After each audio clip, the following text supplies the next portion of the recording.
Hello COM4806ers, welcome to the tutorial video for assignment 1. Now by this time I hope you have watched the welcome video as well as the 2 class session videos.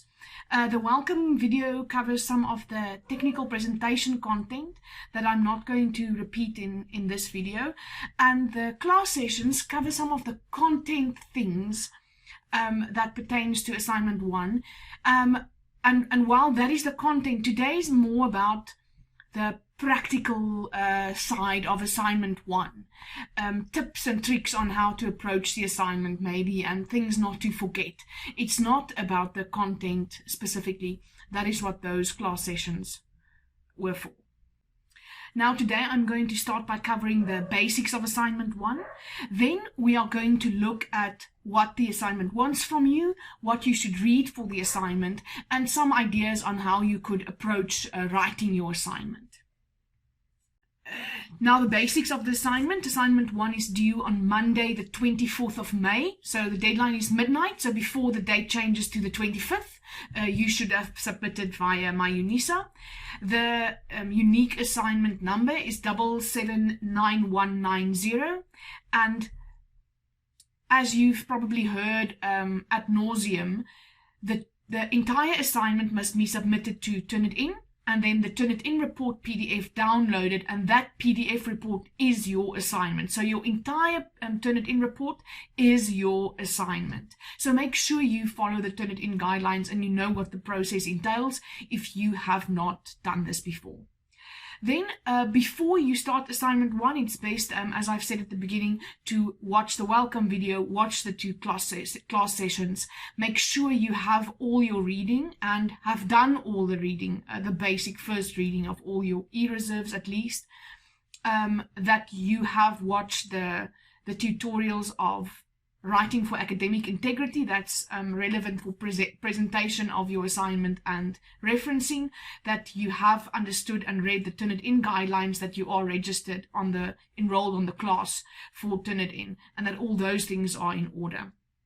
You can also click on the left-hand side of your MyUnisa module page on a link that says academic writing. That links you to a website on academic writing, and it can give you an idea what it is that we mean when we say write in an academic register or write formal academic style or something like that. So that is a useful resource as well.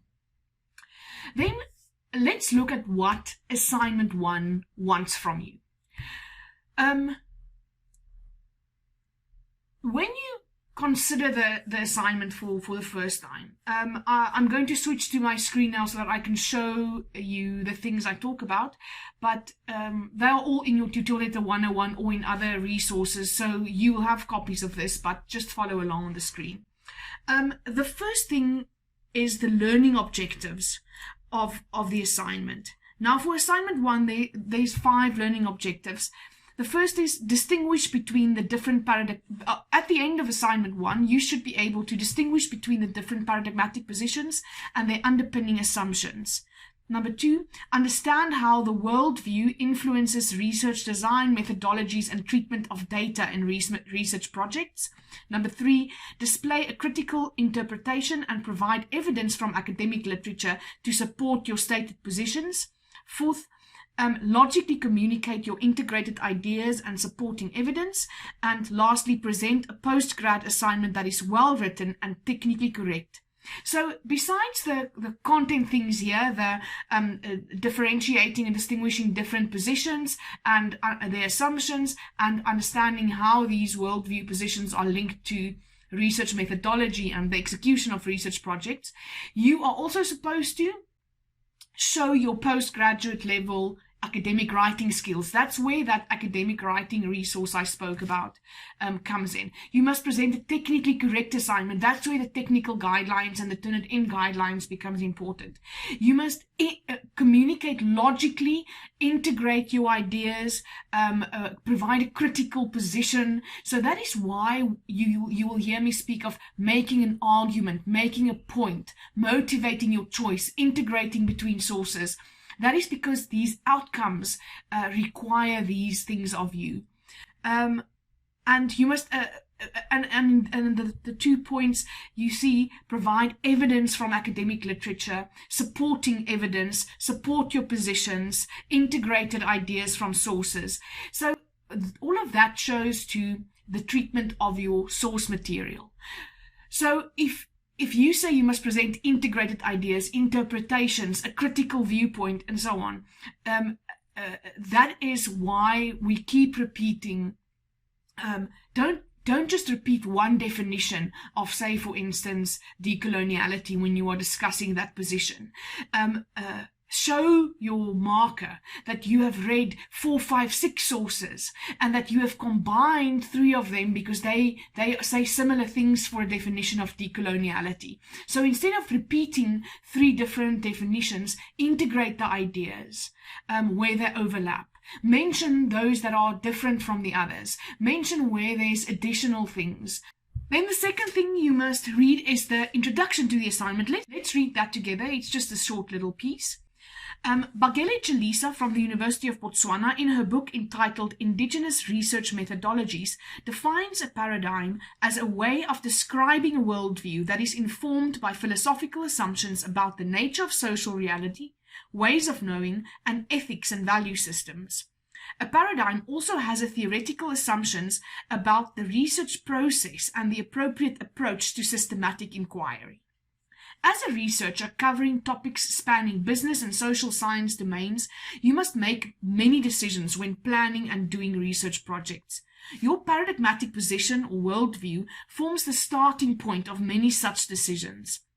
A number of paradigmatic positions or worldviews are prominent in organizational scholarship, and new developments with departures from existing positions constantly emerging. Now, this is the background to your assignment 1. It puts you, by reading that, it puts your mind in the right space to answer the questions that follow. Then, of course, you must read those questions. We'll get to them now when we read the specific criteria.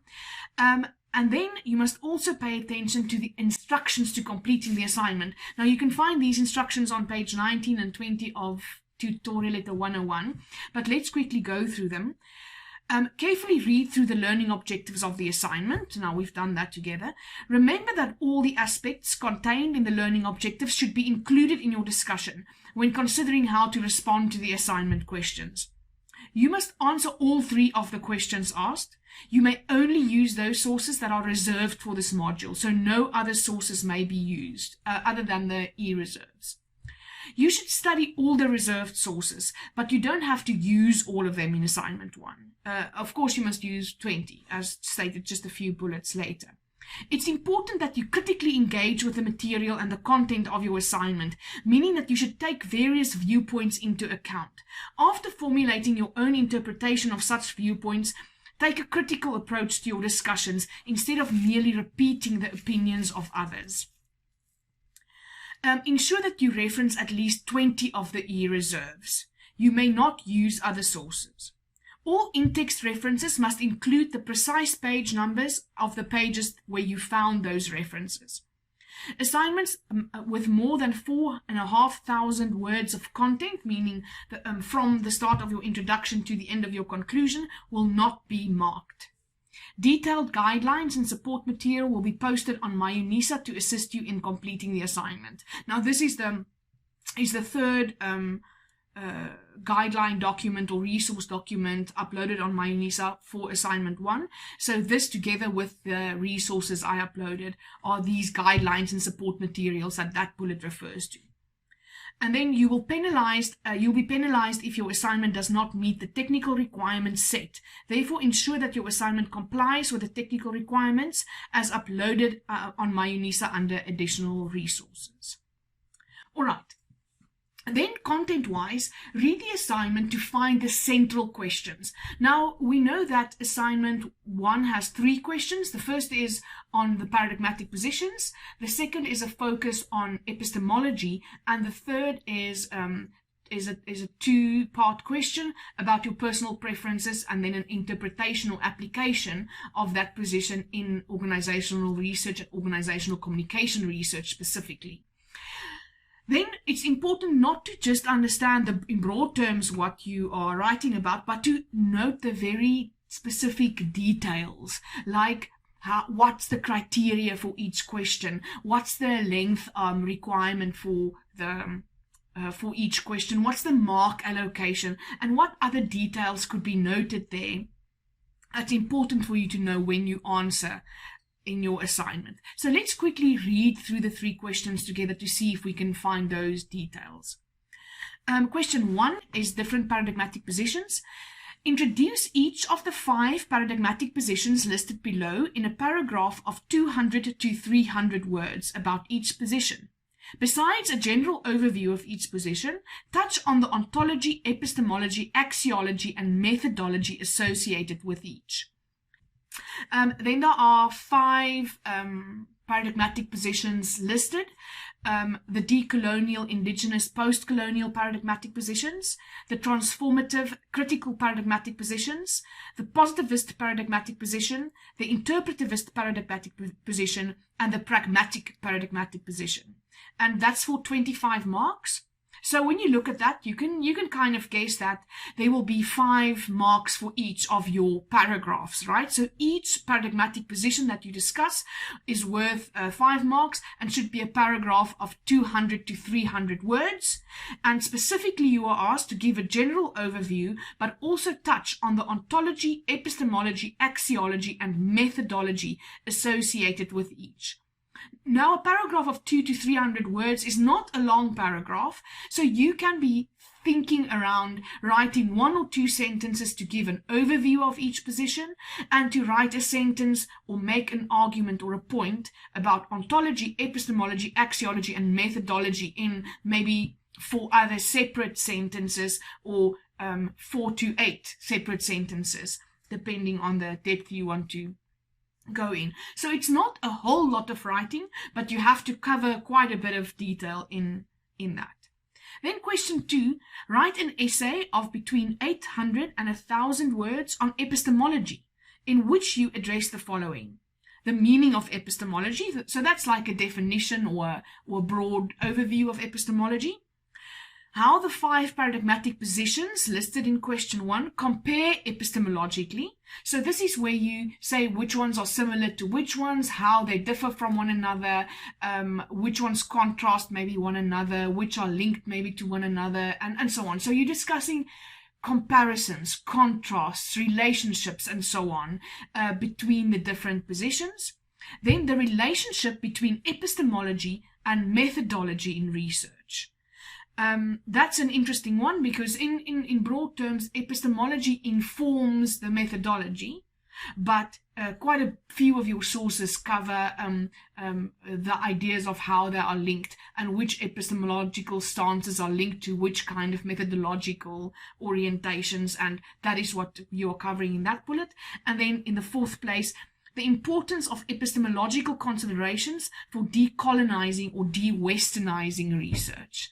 And that you will also find it's a very interesting topic. You can actually write an entire essay just on epistemic disobedience and how the decolonial Afrocentric positions see epistemology and which epistemologies they cling on to. It is a very interesting topic that many of your sources, especially the decol sources, address. And then question 3, it's personal. Select one paradigmatic position from those listed in question 1 that resonates the most with you. Then answer the following questions. Which paradigmatic position resonates with you the most and why? Your answer must be between 300 and 500 words long. Now, this is a question of your personal preference, but you are still required to back up your story with sources. So if you say the transformative position is the most, resonates with me the most because I am attracted to the activist nature of this position, you are not referencing a source to say that you are attracted to the activist nature, but you must reference the source that says it is in fact activist in nature. So you must still reference your sources, even though you are giving your own position here. right? Then 3.2, discuss your selected paradigmatic position in the context of organizational research in general and in the context of organizational communication research specifically. Your discussion must be between 500 and 700 words long. So this is again a long style answer, maybe two fat paragraphs for 20 marks. In which you are linking your paradigmatic position. So it will be different for each student because you will be choosing different favorite paradigmatic positions, and you will link that up to your field of expertise, and that is organizational research, or more specifically even organizational communication research. All right, so the things you must note, the specific criteria you have to cover, the length of an answer, the mark allocation, the word count, and so on when you are looking at the specifics. And then next, reading for your assignment.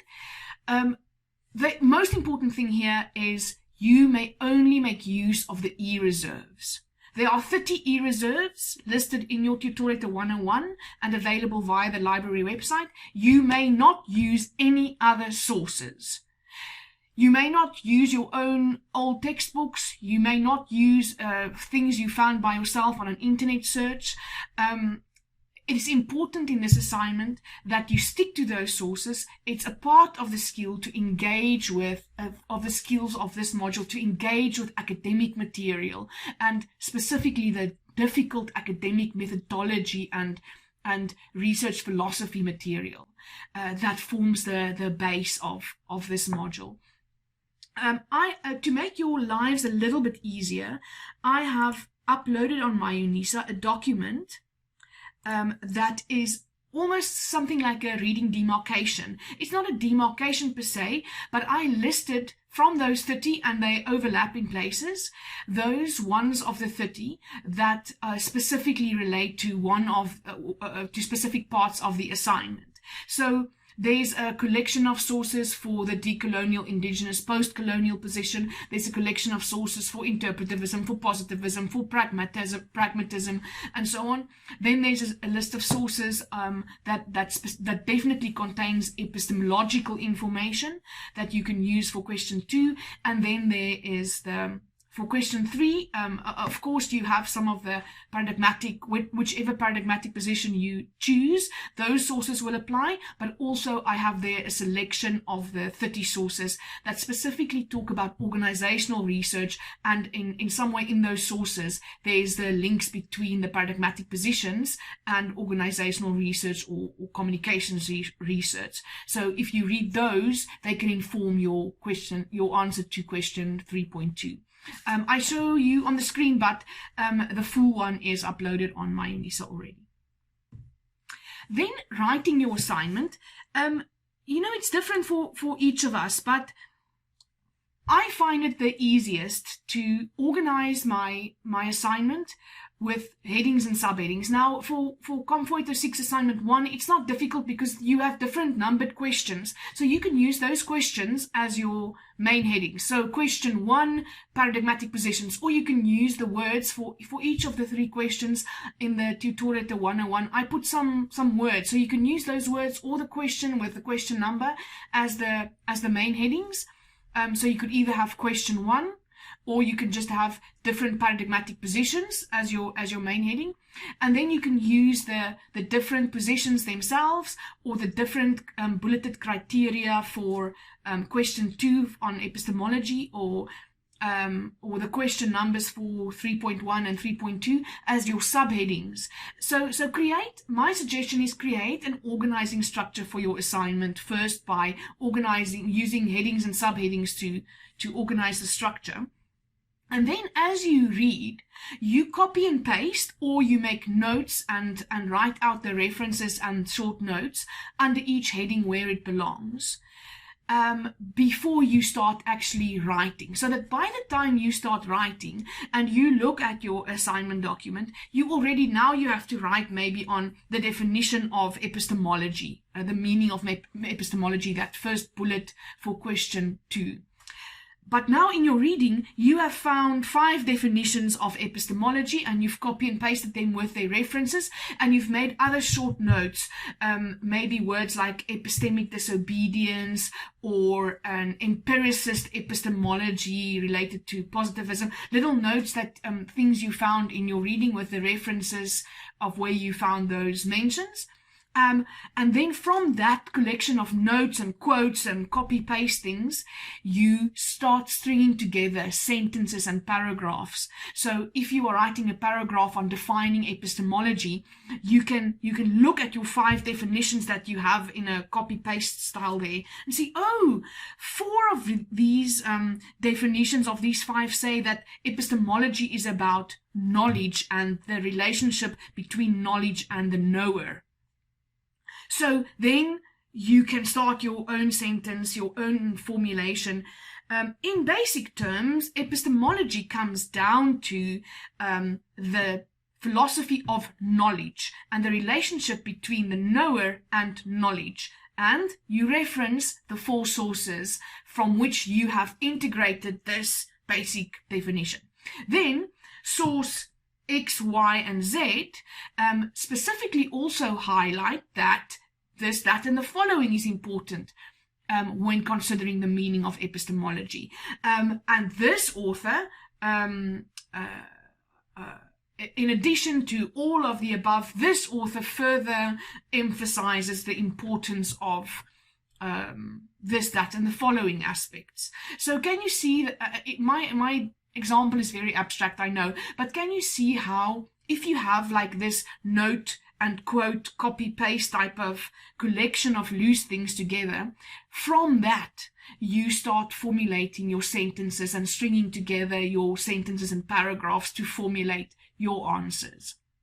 And when you work in this way, when you integrate between sources, and when you see the differences and similarities between what different authors are saying, you don't actually have a choice but to use your own words and to integrate between them. So it happens naturally once you've taken that step to step away from just repeating, this one says this, and this one says this, and this one says this, as just a repeat of what the source material said.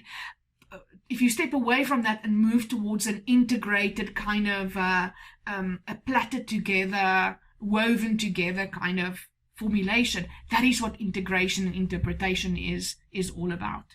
Then once you have done all this stringing together and you have your answer now written in your own words with your references there, then read through it and make sure that the basic line of argument is there and is correct, that you are answering the question. Maybe you get lost in some of the details. You are supposed to write this essay on epistemology, but you are now writing a 3rd paragraph on epistemic disobedience here for the last bullet point of the essay. And by the end, you have written an argument about epistemic disobedience instead of answering what is the meaning of epistemology, what is the difference between epistemic aspects of the different paradigmatic positions, what is the relationship. So you've now gotten lost in some of the details and you lost the main line, the main answer. So check your writing to see if you have answered the question indeed. Then check if you have covered all the criteria, all the details. Do you have the right word count? Do you have the right, did you address the bulleted criteria? Did you, for the paradigmatic positions, for instance, did you give an overview? Did you touch on ontology, methodology, axiology, and epistemology? Did you answer both question 3.1 and 3.2? So check those basics, and then right at the end, make sure that your word count is right. Because remember the maximum word count, 4,500 words. If you are over that, your marker will not mark your assignment. So make sure that you have covered the criteria you should have, but you have done it briefly enough to stay within those word counts. And that's basically how I go about writing an assignment or writing an article, whatever I'm writing, and I trust that maybe you can use it too. As I've said in the beginning, I'm not going to repeat the technical things because they are more in the welcome video and they are in many other places, to be found in many other places. The most important ones is the tutorial letter 301, the CMN home, and the additional resources under MyUnisa as referred to in that tutorial letter. Then the Writing for Academic Integrity website that has useful a whole set of tutorials on presentation of your assignment, and then also a whole section on referencing techniques. And because you have to have the page numbers and the full complete references for every single reference in assignment 1, though make sure you get those technical things correctly. All right, and I think that's all from me today. I wish you the best with your work on assignment 1. Please feel free to email me if there's something I didn't cover that you are still unsure of, or a question that you have that you can't find the answer to in the material I have provided. Make sure you cover the material first to see that the question maybe hasn't been answered before, but feel free to contact me if you are struggling with something that you feel you can't solve in another way. All right, happy studies. Bye-bye.